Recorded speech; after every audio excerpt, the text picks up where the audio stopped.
Hello viewers.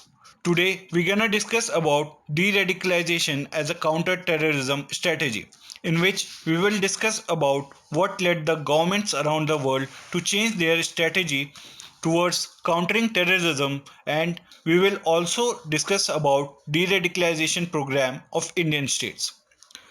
The rise of ISIS in 2014 and Baghdadi's announcement of his caliphate from historic Al-Nouri Mosque in Mosul triggered a shift in global counter-terrorism thinking. As the ISIS began to use a mix of ideology, radicalization and technology to recruit a completely new variety of individuals who were willing to join and die for the religious cause, the global perception of terrorism threats changed drastically. Now, if we talk about military-led approach as a counter-terrorism strategy, then the operational theaters against the terror groups had only limited success. For example, the 19-year-long US military campaign in Afghanistan is now ending without achieving many of its goals. Instead of defeating the insurgent group, as was the initial aim, the US is now working out a compromise with Taliban leaders and negotiating US exit. A similar trajectory can be observed in Iraq and Syria as well, where the number of attacks conducted by ISIS in Iraq have increased steadily in last year even after the killing of Baghdadi. So the failure of the military operation in ending this conflict has pushed government to pursue alternative methodologies in fighting extremism, moving away from traditional military-led approach. Consequently, the concept of de-radicalization program has gained popularity. De-radicalization programs focus on those who have not yet committed an act of terror and is there in a different form older approaches to rehabilitation. To this end, de-radicalization programs use technology and online communication, modern tactics that have been successfully co-opted by the terror group themselves. Now, if we discuss about the de-radicalization programs in India, in 2015, PM Narendra Modi appointed former IB chief as the special envoy for counter-terrorism under the National Security Council Secretariat, with a charter to be a liaison for Indian government with countries in West Asia along the Afghanistan and Pakistan, working with NSA. And in October 2019, the NSCS was given its constitutional and legal teeth. One of the core mandate was to develop new counter-radicalization program for state government and other agencies to run. The then Home Minister Rajnath Singh had prioritized internal security in 2014 and setting up of new counter-terrorism and counter-radicalization division CTCRD was one of the outcomes expedited by the rise of ISIS as a global threat. Now let's discuss about the case of Maharashtra. In Maharashtra, the de-radicalization program is run by state's ATS, which is part of Mumbai Police. The program was launched in 2016 under orders from the Union Home Ministry. The agenda includes opening Vyam Shalas in minority areas, making NCC, Bharat Scouts and Guides compulsory in minority schools, and setting up an independent media outlet to deliver mainstream thoughts and values within the youths of minority population.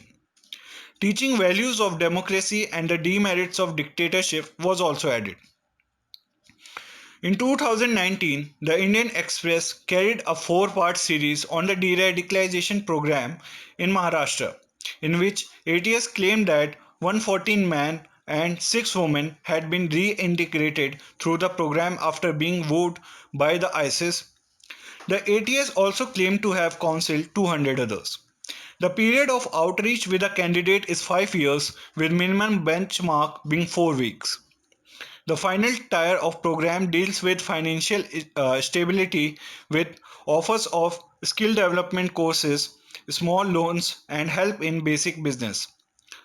However, there were some failures also, like to distinguish between those who join organizations such as ISIS, driven primarily by ideology, and those uh, that are driven largely by an attraction towards violence. There were so many cases in India in which the sympathizers were not willing to commit attacks on Indian soil but were fully motivated to make their way to Iraq and Syria to become citizens of quasi state. This sort, this sort of complexity require more focused de-radicalization technique with community elders, NGOs, and uh, other civil society arms. And since this programs was designed by center and implemented by state agency, so the process becomes more complex sometimes. When central agencies gets involved due to which a particular community may feel targeted. So the real power must be vested with state authorities as they mostly deploy those officers who are from their community and hence they are most trustworthy. Now let's see the case of Kerala. The state of Kerala launched a de-radicalization program in 2016 and it has been largely successful. Operation Pigeon, started by Kerala State Police, claims to have saved the life of 350 youths by approaching them before they were radicalized via social media monitoring. The contours of radicalization in Kerala are different with a direct connection through the 2 million migrants working in the Gulf region of the local population playing a critical role in shaping both the radicalization specific to this region and the kind of tools required to de-radicalize someone.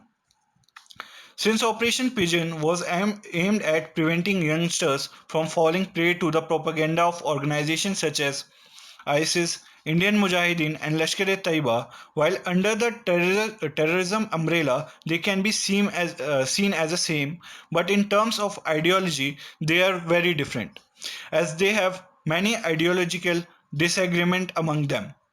Thus, any effective ideological intervention must differentiate between various narratives of Islamist jihad. Islamic radicalization is not a monolith, and using the same approach and toolbox to de-radicalize both ISIS and LET sympathizer is bound to fail or yield problematic results sometimes.